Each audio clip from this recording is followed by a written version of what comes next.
ఇదిగో ఊరు పెద్ద మనుషులారా, అడుగుతున్నాను అనుకోవద్దు. ఎప్పుడు ఊరకొకళ్ళ ఒకళ్ళ మీద ఒకళ్ళు మరుగుతూ ఉంటారు కదా, మరి ఇప్పుడేంటి సైలెంట్ అయిపోయారు? ఏదో ఒకటి మాట్లాడండి, ఇలా మౌనంగా కూర్చుంటే అర్థం. వీళ్ళని చూస్తుంటే రాత్రి చూడకూడదు ఏదో చూసినట్టున్నారే. ఏటకెళ్ళినవి 2 సింహాలబ్బా. కాపలా బలంగానే ఉంటది, కొంచెం ఆగండి అయ్యా.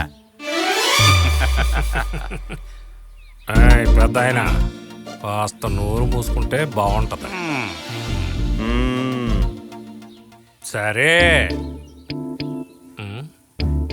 ఏంటో అంత గర్వం.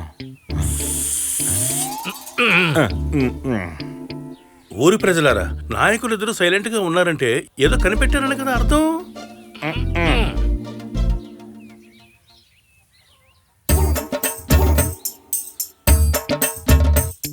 వీళ్ళు సైలెంట్గా ఉన్నారంటే ఏదో విషయం ఉంది.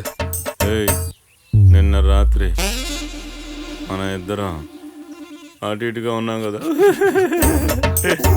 అది బయటికి చెప్తే సిగ్గిపోద్దని నాకు తెలియదా? మరేం చేద్దాం? మరెందుకు అడుగుతున్నావు? ఏమండే, ఇక్కడ పరిష్కారం చూపించకుండా మీలో మీరే మాట్లాడుకుంటారేంటి? ఏమయ్యా, ఎవరికి పడితే వాళ్ళు ఇష్టం వచ్చిన మాట్లాడకండి అయ్యా. మనకున్నది ఇతను ఒక్కడే పెద్ద తలకాయ, అతనితో పెట్టుకుంటే ఎలాగయ్యా? బామర్దే, ఈ ఊరు లేని ఇంత నమ్మకం పెట్టుకున్నారు మన మీద. అయితే నిజం చెప్పేద్దామా? సరే, నువ్వే చెప్పు. అలాగా? అవును. సరే, అదేం లేదా, చెప్పండి. మా ఆవిడ చెప్పడానికి కాస్త సిగ్గుపడుతున్నాడు అంతే. అవును, ఈ విషయాన్ని మీకు ముందే చెప్పాను, కానీ ఎవరు వినిపించుకోలేదు కదా మీరు. దీనికి అంతటి కారణం ఎవరో తెలుసా?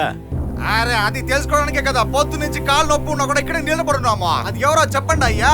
అదే ఆగవయ్యా, నువ్వురా. ఊరికే మధ్యలో మీరు దూరకుండా ఉంటే మేము చెప్పాల్సినవి చెప్తాం. నువ్వు ఆగు, నేను చెప్తా.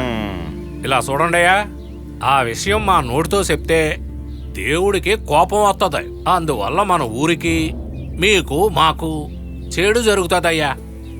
అందుకు ఒకటే దారుంది. నేనేమంటానంటే, ఊరి శివర్ణ కొండ మీద ఉన్న చందన స్వామిని ఇక్కడికి తెచ్చి పూజ చేస్తే మీకు మంచిది, ఈ ఊరికి మంచిది, మనందరికీ మంచిది అని నేను అంటాను. ఏమంటారయ్యా?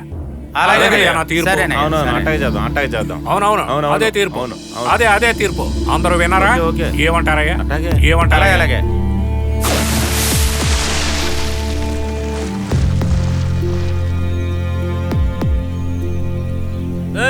కింద పడతారు, జాగ్రత్తగా వెళ్ళండిరా. చూసుకొని వెళ్ళరా, గుద్దుకుంటూ వెళ్తున్నాడు చూడు. నగలు కూడా చోట తగిలితే నువ్వేమన్నా వైద్యం చేస్తావా? కొంచెం చూసుకొని వెళ్ళు. ఏంటి మామయ్య, ఏంటి స్పెషల్? కొబ్బరి బండి తీసుకెళ్తున్నా? అల్లులు తాగుతారని తీసుకెళ్తున్నాను. అల్లుళ్ళకా? ఏంటో అలా నవ్వుతున్నావు? నీకెప్పుడు చూసినా ఎగతాలుగానే ఉంటుంది. నువ్వు మాత్రం అల్లుడు గిల్లుడు అంటూనే ఉండు. వాళ్ళేమో టీచర్కి లైన్ వేస్తున్నారు.